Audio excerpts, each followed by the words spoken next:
De l'igname, du manioc et des condiments, c'est la traditionnelle recette culinaire de la journée du Kokaala qui a réuni les fils et filles du peuple Dega venus de plusieurs quartiers de la capitale économique de la Côte d'Ivoire à Koumassi-Soweto ce jeudi 10 août 2024. Un moment de retrouvailles, d'échange, de convivialité et de partage qui s'inscrit dans le cadre de renforcement des liens fraternels et amicaux des fils et filles du peuple Dega à travers l'art culinaire en pays Dega. Borumba, Motiamo et Zakala sont les trois villages Dega en Côte d'Ivoire, tous situés dans la région du Kontougo.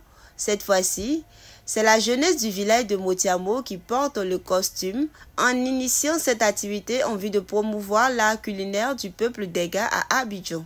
Le secrétaire général du Kokaala, Benjamin Kofi, dit commandant, a profité du micro de Motiamo Plus pour exhorter ses frères et sœurs à s'intéresser à l'art culinaire, car un peuple sans culture est un peuple perdu, sans départ ni arrivée. Un citoyen sans identité est un citoyen rejeté dans la société. À nos parents, ils souhaitent que la prochaine édition soit un peu plus florissante.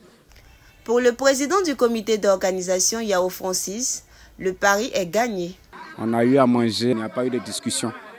Voilà, donc je pense bien que c'est bien passé. Dans cette même dynamique, il a interpellé les uns et les autres à se mobiliser pour la prochaine édition qui promet.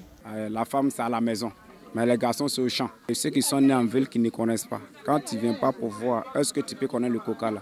Il faut venir pour voir dans tes propres yeux. Là, demain, quand on parle du Kokaala, toi-même, là, tu es concerné et puis tu vas participer au Kokaala. Mais j'encourage tous mes soeurs, tous mes frères qui sont nés en ville. Ça peut être à Guigoulamant, partout en Côte d'Ivoire, peut-être à Abidjan ici, qui ne connaissent pas la vallée du Kokaala.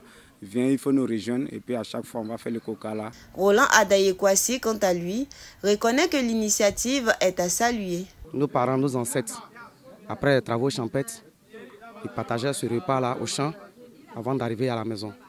Et donc, nous, aujourd'hui, on a décidé de célébrer ça à Abidjan parce que ça fait partie un peu de nos cultures, de nos pratiques. Et ça nous a permis de nous retrouver là.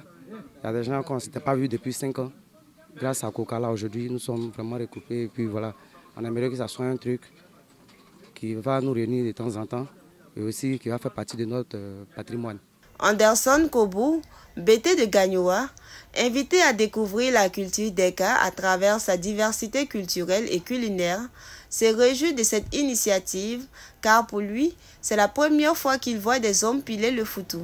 C'est incroyable parce que chez nous, dans notre culture, c'est les femmes qui pilent le foutou, mais les garçons, bon, c'est aujourd'hui ma première fois de voir que les garçons pilent le foutou. Ça me plaît bien et puis aussi ça réunit aussi des parents, des amis, des personnes qui n'ont pas vu depuis de longues dates. Longue vie à Kokaala. Nombreuses sont ces femmes curieuses qui ont assisté de bout en bout à cette première édition avec la joie et l'admiration aux lèvres et dans le cœur. La cuisine était bien faite.